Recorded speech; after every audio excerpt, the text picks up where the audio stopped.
Hi friends, അസ്സലാമു അലൈക്കും. Welcome to my channel. ഇതെൻ്റെ ആദ്യത്തെ വീഡിയോ ആണ്. എല്ലാവർക്കും ഇഷ്ടപ്പെടുമെന്ന് വിചാരിക്കുന്നു. രാവിലെ തന്നെ ഒരു കട്ടനൊക്കെ കഴിച്ച് ബ്രേക്ക്ഫാസ്റ്റ് റെഡിയാക്കാൻ ഇറങ്ങി. കിച്ചണിലെത്തി. ഇന്ന് മസാല ദോശ ഉണ്ടാക്കാമെന്ന് വിചാരിച്ചു. അതിലേക്കുള്ള കറികളും ആദ്യം തന്നെ മസാല ദോശയിലേക്കുള്ള ചമ്മന്തി തയ്യാറാക്കാം. ആദ്യമായി വെളിച്ചെണ്ണ ഒഴിച്ച് പാൻ ചൂടായതിനു ശേഷം വെളിച്ചെണ്ണ ഒഴിച്ച്, വെളിച്ചെണ്ണ വേണമെന്നില്ല ഏത് ഓയിലായാലും മതി, വെളിച്ചെണ്ണയാണ് ഒന്നുകൂടെ ടേസ്റ്റ് ആവുക. ഒഴിച്ച് 2-3 വറ്റൽമുളക് കൂടെ വഴറ്റി കൊടുത്ത് ഇഞ്ചി വെളുത്തുള്ളി ചെറുതാക്കി അരിഞ്ഞത് ചേർത്ത് വഴറ്റുക. പിന്നെ ഒരു വലിയ ഉള്ളി, ഒരു മീഡിയം വലുപ്പത്തിലുള്ള ഒരു വലിയ ഉള്ളി ചേർത്ത് നന്നായി മിക്സ് ചെയ്ത് ശേഷം ഒരു തക്കാളി ചേർത്ത് കൊടുക്കുക. കറിവേപ്പിൻ്റെ ഇലയും തക്കാളിയും ചേർത്ത്, തക്കാളി 1 or 1.5 ഒക്കെ എടുക്കാം. ഇത് ടൊമാറ്റോ ചമ്മന്തി എന്നും പറയാം. ഇതും കൂടെ ചേർത്ത് നന്നായി വഴറ്റി തക്കാളി വേവാൻ വേണ്ടി അടച്ച് വെച്ച് വേവിച്ചെടുക്കുക. വേവിച്ച് നന്നായി വെന്ത് വന്നതിന് ശേഷം തീ ഓഫ് ചെയ്തിട്ട് ഇതുപോലെ ഒരു അരമുറി തേങ്ങ, അരമുറി ആവശ്യത്തിനനുസരിച്ച് തേങ്ങ ഇടുക. ഉപ്പും ചേർത്ത് കൊടുക്കുക. എന്നിട്ട് നന്നായി മിക്സ് ചെയ്തിട്ട് ചൂടാറിയതിന് ശേഷം നമ്മുടെ ചമ്മന്തിയൊക്കെ അരക്കുന്ന അത് ജാറിലിട്ടിട്ട് നന്നായി മിക്സ് ചെയ്ത് അരച്ചെടുക്കുക. ചമ്മന്തി പരുവത്തിലാക്കി അരച്ചെടുക്കുക. അപ്പോൾ നമ്മുടെ മസാല ദോശയിലേക്കുള്ള ചമ്മന്തി റെഡിയായി.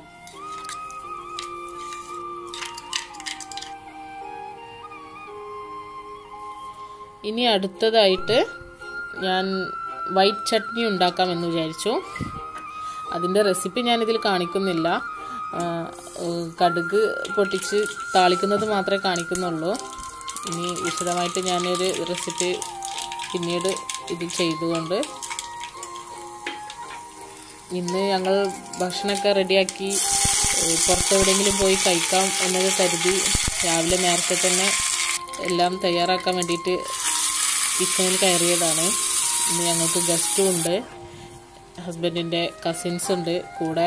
എല്ലാവരോടും പുറത്ത് പോകാമെന്നൊക്കെ പറഞ്ഞ് എല്ലാം നേരത്തെ റെഡിയാക്കുകയാണ്. അങ്ങനെ വൈറ്റ് ചട്നി റെഡി ആയിട്ടുണ്ട്. മസാല ദോശ റെഡിയായിക്കൊണ്ടിരിക്കുന്നു. ചട്നി റെഡിയായി.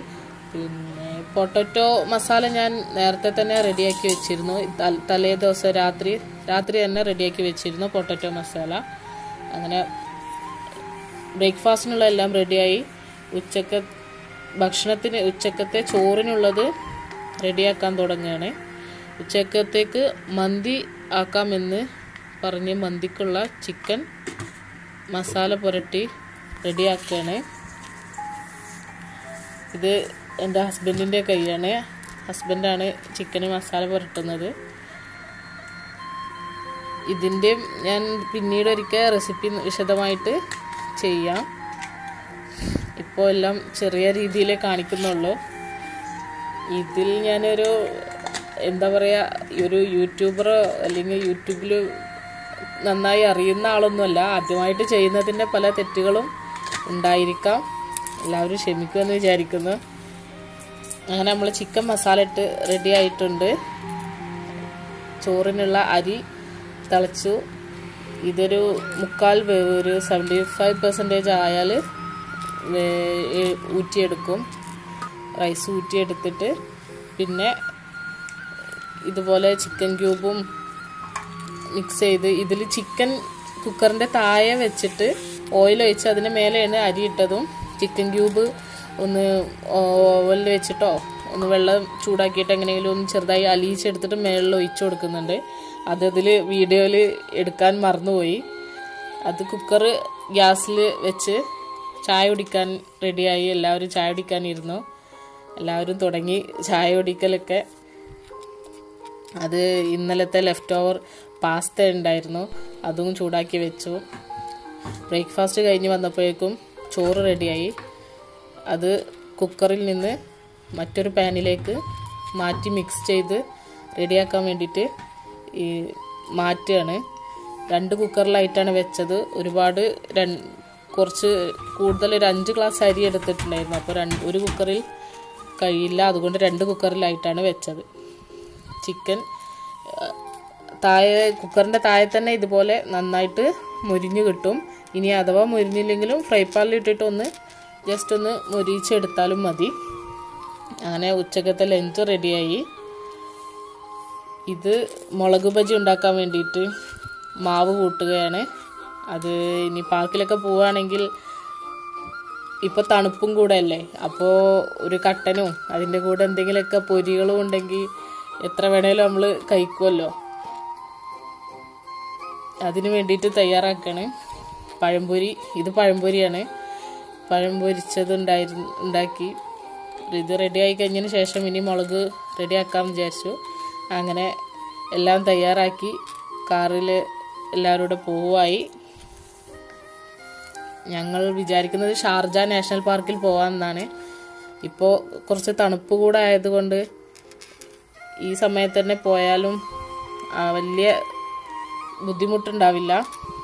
അതുകൊണ്ട് എല്ലാവരും ഹസ്ബൻഡും എല്ലാവരും ജുമുഅ ഒക്കെ കഴിഞ്ഞ് വന്നതിന് ശേഷം എല്ലാം ചോറും എല്ലാ സാധനങ്ങളും എടുത്ത് ഞങ്ങൾ ഇറങ്ങിയതാണ്.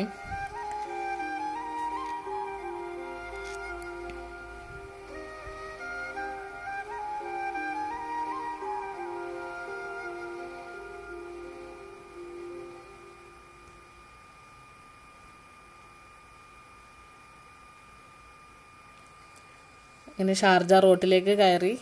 ഇനി കുറച്ചുകൂടെ പോകാനുള്ളൂ. ഇത് ഷാർജ എയർപോർട്ട് റോഡാണ്.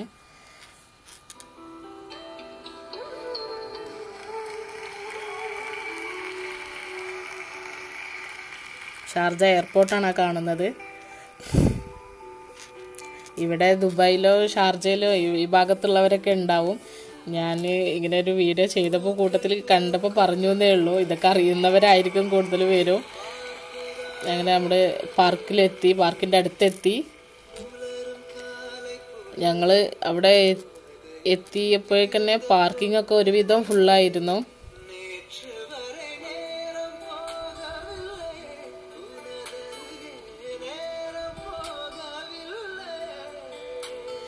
പാർക്കിംഗ് എവിടെയും കിട്ടാനില്ല.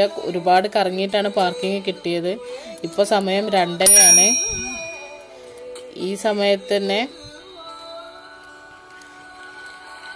പാർക്കിംഗ് ഒക്കെ ഫുള്ളായിട്ടുണ്ടെങ്കിൽ പിന്നെ ബാക്കി കാര്യം പറയണ്ടല്ലോ. വൈകുന്നേരം ആകുമ്പോഴത്തേക്കും ഒരുവിധം എല്ലാ പാർക്കിങ്ങും ഫുള്ളായിട്ടുണ്ട്.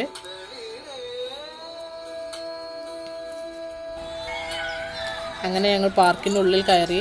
ഇവിടെ 2 dirhams ആണ് പെർ പേഴ്സൺ. 4 yearsന് താഴെ ഉള്ള കുട്ടികൾക്കില്ല.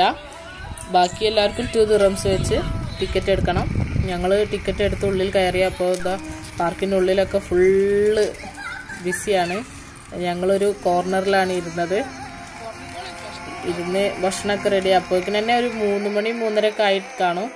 എല്ലാം റെഡിയാക്കി, ടെൻ്റൊക്കെ റെഡിയാക്കി എല്ലാം ഫുള്ള് സെറ്റ് ചെയ്തതിന് ശേഷമാണ് ഭക്ഷണം കഴിക്കാനിരുന്നത്. അപ്പോഴേക്കും തന്നെ ഒരുപാട് സമയമായി. മോളാണത്. ഇതെൻ്റെ ഹസ്ബൻഡാണ്.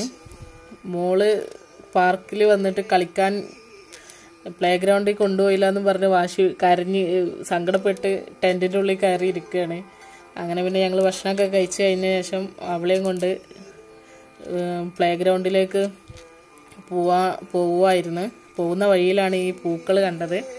അപ്പോൾ ഇങ്ങനെ ഇതും ഒന്ന് ഈ വീഡിയോയിൽ ഉൾപ്പെടുത്താമെന്ന് കരുതി ഇതും കൂടെ എടുത്തതാണ്.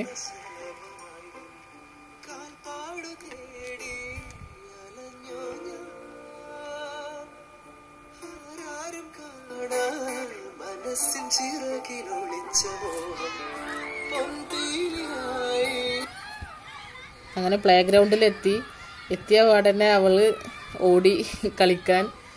ഇനി കുറച്ച് സമയം അതിന്മേലായിരിക്കും. കളിയൊക്കെ കഴിഞ്ഞിട്ടേ ഇനി ഇങ്ങോട്ട് വരുള്ളൂ.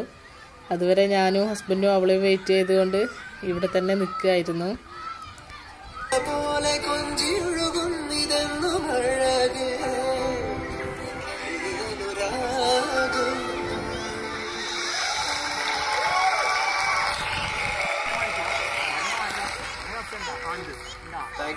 കളിയൊക്കെ കഴിഞ്ഞു. പിന്നെ വൈകുന്നേരം ചായയും ഒരു പഴംപൊരിയും എല്ലാം കഴിച്ചു. എല്ലാം അതൊന്നും പിന്നെ വീഡിയോയിൽ എടുത്തിട്ടുണ്ടായിരുന്നില്ല. എല്ലാം റെഡിയായി എല്ലാം കഴിച്ചതിന് ശേഷം എല്ലാവരും കൂടെ ഓരോ ഗെയിം കളിച്ചുകൊണ്ടിരിക്കുകയായിരുന്നു. എല്ലാവർക്കും അറിയാം കള്ളനും പോലീസും, പിന്നെ ഇത് പേപ്പറിൽ എഴുതിയിട്ട് ഒരു ക്രിക്കറ്റ് കളിക്കുക എന്ന് പറഞ്ഞിട്ട് അങ്ങനെ പേപ്പറിൽ എഴുതിക്കൊണ്ട് ക്രിക്കറ്റായിരുന്നു ഇത്.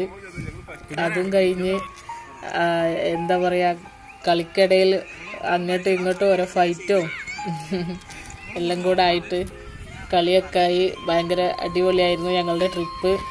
ഉഷാറായി.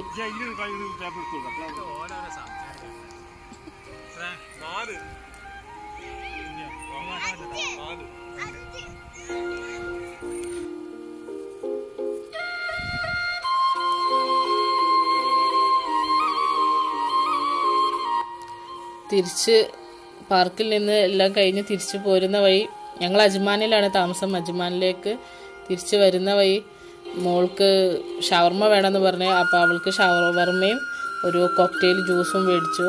ഞങ്ങൾക്ക് രണ്ടുപേർക്കും ഓരോ സോഡ സർബത്തും മേടിച്ച് അതും കഴിച്ച് ഞങ്ങൾ വീണ്ടും റൂമിലേക്ക് തിരിച്ചു.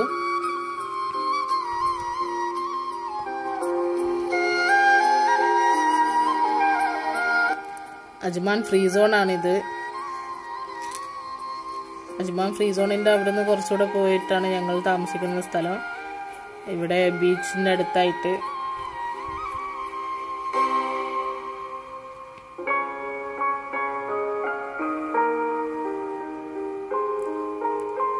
രാത്രി ഉള്ള സീ ആണിത്. എന്ത് ഭംഗിയല്ലേ കാണാൻ. എല്ലാ ബിൽഡിങ്ങുകളും അതെല്ലാം ബീച്ച് ഹോട്ടൽസ് ആണ്. അതിനപ്പുറം ബീച്ചാണ്. എല്ലാം റെഡിയായി. ഈ സമയത്ത് തണുപ്പ് സമയമായത് കാരണം ഒരുപാട് ഫോറിനേഴ്സൊക്കെ വരുന്നതാണ്. അപ്പോൾ ലൈറ്റ്സും എല്ലാം അടിപൊളിയായിട്ടുണ്ട്. അങ്ങനെ എൻ്റെ ഈ ചെറിയ വ്ളോഗ് ഇവിടെ അവസാനിക്കുന്നു. ഇഷ്ടപ്പെട്ടാൽ ഷെയർ ചെയ്യണം, സബ്സ്ക്രൈബ്